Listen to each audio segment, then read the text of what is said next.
Hello students, welcome back to Hindi mirror channel. सभी students का Hindi mirror पर फिर से स्वागत है। अभी जो कंटेंट लेकर आए हैं पीए फर्स्ट सेम के स्टूडेंट्स के लिए लेकर आए हैं। और आजकल जो एग्ज़ाम चल रहे हैं उत्तराखंड ओपन यूनिवर्सिटी के यूओयू के, तो यहाँ पर फर्स्ट सेमेस्टर के प्रीवियस क्वेश्चन पेपर हम मोस्टली सभी अपलोड कर चुके हैं, लेकिन उसमें से एक दो क्वेश्चन पेपर रह गए थे जो हम अब अपलोड करने जा रहे हैं, जिसमें आपका AECH रहेगा, AECC रहेगा और साथ में आपका DMM का पेपर रहेगा। जो लास्ट ईयर फर्स्ट सेम में आए थे वो क्वेश्चंस यहाँ पर आपको बताए जाएंगे। तो बने रहिए हिंदी मिरर के साथ। ऐसे ही बेनिफिशियल वीडियो के ये तीनों ही पेपर अलग अलग वीडियो में आपको प्रोवाइड कराए जाएंगे। और जितने भी स्टूडेंट्स अभी एग्ज़ाम दे रहे हैं, चाहे वो फर्स्ट सेम के स्टूडेंट्स हैं चाहे वो सेकंड सेम के स्टूडेंट्स हैं, अभी तक आपका BA PA और साथ में आपका आज जो BAEC का पेपर हुआ था, तो मोस्टली स्टूडेंट्स ने हमें बताया कि सेम पेपर वही आया जो मैडम आपने बताया था। मैंने सेकंड सेम का पेपर भी देखा, फर्स्ट सेम का पेपर भी देखा, दोनों पेपर में 80% जो हिंदी मिरर पर बताया गया वही पेपर आया था। तो आप भी बने रहिए हिंदी मिरर के साथ। और ये 80% जो पेपर हिंदी मिरर आपको प्रोवाइड कराता है सभी स्टूडेंट्स तक पहुँचे, और ये पहुँचेगा आपके शेयर करने से। तो अपने साथ साथ दूसरे स्टूडेंट्स को भी फ़ायदा पहुँचाइए और उनके भी नंबर अच्छे आएँ आप ही की तरह। तो शेयर कीजिए, सभी स्टूडेंट्स की केयर कीजिए। और जो भी स्टूडेंट्स अभी तक हिंदी मिरर से कनेक्ट नहीं हुए हैं, ऐसी ही बेनिफिशियल वीडियो के एक सब्सक्राइब भी कर लीजिए और बेल आइकन हिट कर दीजिए। यहाँ पर आपको बता दें, फर्स्ट सेमेस्टर में हिंदी व्याकरण में AECCH 101 जो दिसंबर में पेपर हुआ था, 70 मार्क्स का ना होकर ये जो पेपर आया था आपका 100 मार्क्स का पेपर आता है। क्योंकि ये वाला पेपर में आपका जो है असाइनमेंट नहीं होते, जिसमें असाइनमेंट होते हैं वो 70 मार्क्स का आता है, जिसमें असाइनमेंट नहीं होते हैं वो 100 मार्क्स का आता है। और पेपर का टाइमिंग में कोई चेंजिंग नहीं होता है, सभी पेपर का टाइमिंग 2 घंटे का होता है। काफ़ी स्टूडेंट्स की क्वेरीज ये भी आई कि मैडम 2 घंटे बहुत कम रह जाते हैं पेपर में लिखने के लिए। तो मैंने आपको बताया था कि सबसे पहले आप अपना टाइम मैनेजमेंट करें। 1 घंटे में जो लॉन्ग क्वेश्चन है 2 उनको निकालें, फिर 1 घंटे में जो 4 शॉर्ट क्वेश्चन हैं उनको निकालें। आधा आधा घंटे आप लॉन्ग क्वेश्चन को दें, 15 मिनट आप शॉर्ट क्वेश्चन को दें, लेकिन छोड़कर आप एक भी क्वेश्चन ना आए। छोड़ेंगे तो सीधे सीधे जैसे 19 मार्क्स का आपका एक क्वेश्चन है, तो सीधे सीधे आपके 19 मार्क्स 70 मार्क्स में से कम हो जाते हैं। तो फिर बहुत ही कम नंबर आपको लेने की जो है गुंजाइश रह जाती है। इसलिए कोशिश कीजिए, चाहे शॉर्ट क्वेश्चन आप एक ही पेज का करके आएँ, लेकिन ज़रूर करके आएँ। जिससे क्या होगा, आप अगर 8 नंबर नहीं ले पा रहे तो कम से कम आप उसमें 4 नंबर तो ले पाएँ। तो बने रहिए हिंदी मिरर के साथ ऐसे ही बेनिफिशियल और नॉलेजेबल वीडियो के लिए। अब यहाँ पर प्रश्न पत्र जो है ये 100 अंकों का है।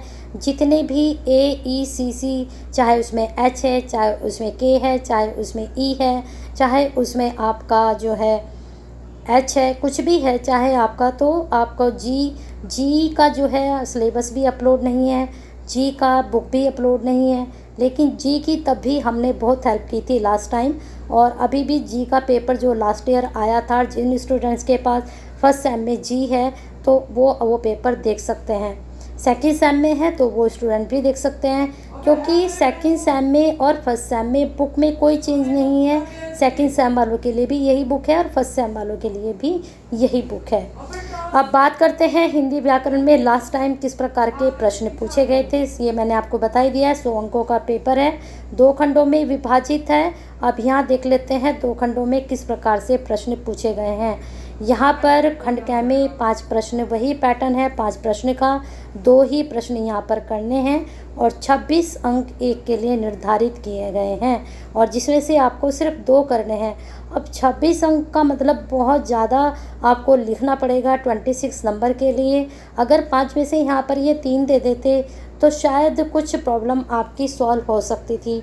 तो लेकिन अब यहाँ पर 26 में सीधा सीधा आपको एक प्रश्न करना है, और 26 में कम से कम 5 से 6 पेज मिनिमम है।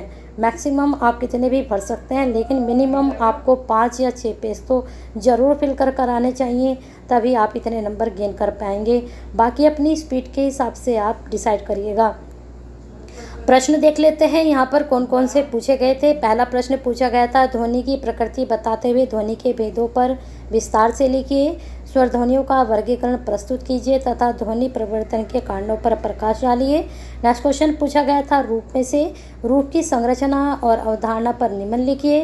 रूप परिवर्तन के कारण बताते हुए रूपिंग के प्रकार्य पर प्रकाश डालिए। ये पूरी बुक मैंने अपलोड की हुई है, इसको आप देख लीजिएगा। ये पूरी बुक है और ये जो आपका बीए ईयरली जब चलता था वहाँ पर एक पार्ट आता था ग्रामर का, वहाँ से ये सारे प्रश्न आपके पूछे गए हैं। मैं कोशिश करूँगी कि वहाँ से वो जो प्रीवियस पेपर हैं वो भी आपके लिए अपलोड कर दूँ। वाक्य की अवधारणा पर एक निबंध लिखिए। तो ये 5 प्रश्न थे, इनमें से कोई 2 करने थे। अब मैं आपको बता दूं यहाँ पर कौन से प्रश्न आपके लिए इस बार भी महत्वपूर्ण होने वाले हैं। इसमें रूप परिवर्तन बहुत अच्छे से पढ़ के जाइएगा।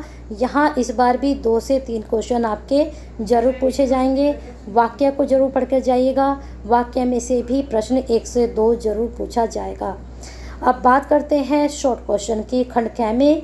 तो यहाँ पर वो जो पैटर्न मैंने अभी बताया सेम पैटर्न है, लेकिन यहाँ पर 12 नंबर का प्रश्न रखा गया है। जो आपका 70 मार्क्स का होता है वहाँ पर प्रश्न रखे जाते हैं आपके 8 नंबर के, लेकिन यहाँ पर रखा गया है 12 नंबर का। अब 12 नंबर में भी एटलीस्ट 4 पेज तो आप फिल करेंगे ही। मतलब वो एटलीस्ट, मतलब ये मिनिमम कह रही हूँ, मैक्सिमम आप कितने भी करिए लेकिन मिनिमम 4 पेज तो चाहिए ही। अब वाक्य के प्रमुख तत्व, अब इस बार ये वाक्य के प्रमुख तत्व शॉर्ट में पूछा गया, हो सकता है इस बार आपसे ये लॉन्ग में प्रश्न को पूछ लें। तो मैंने कहा वाक्य में इस बार भी आपके 1 से 2 प्रश्न पूछे जाएंगे। रूप में भी आपके 1 से 2 प्रश्न पूछे जाएंगे। अर्थ की दृष्टि से वाक्य के भेदों का संक्षिप्त परिचय दीजिए। अब देखिए इस बार ही 3 प्रश्न पूछ ले गए। अब क्या होगा, आपका जो शॉर्ट है वो लॉन्ग में आ जाएंगे, जो लॉन्ग है वो शॉर्ट में चले जाएंगे। इस तरह से ये कैलकुलेशन चलती है। बाकी कुछ प्रश्न इधर से उधर घूमते हैं। थोड़ा सा आपको फोकस करना है कि प्रश्न किस प्रकार से पूछे जा रहे हैं और कहाँ से पूछे जा रहे हैं। नेक्स्ट क्वेश्चन पूछा गया था, अर्थ विस्तार पर एक संक्षिप्त टिप्पणी लिखिए। अर्थाउद्देश्य पर संक्षिप्त टिप्पणी लिखिए।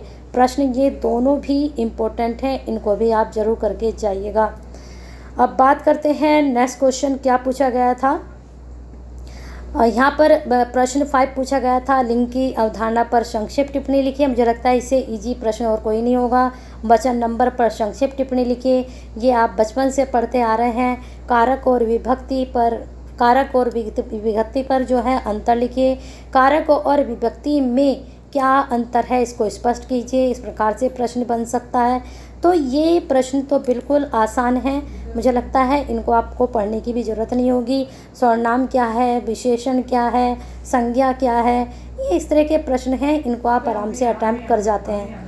लास्ट क्वेश्चन पूछा गया था वह विशेषण, मैंने पूछा था विशेषण के भेद क्या है, सभी को पता है विशेषण के कितने भेद हैं। और बहुत ही ये चारों प्रश्न बहुत आसान थे और इसमें से आपको 4 ही करने थे।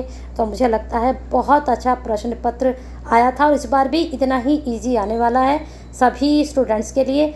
तो बस अपनी तैयारी करते रहिए और हिंदी मीडियम के साथ जुड़े रहिए, लाइक और शेयर के साथ।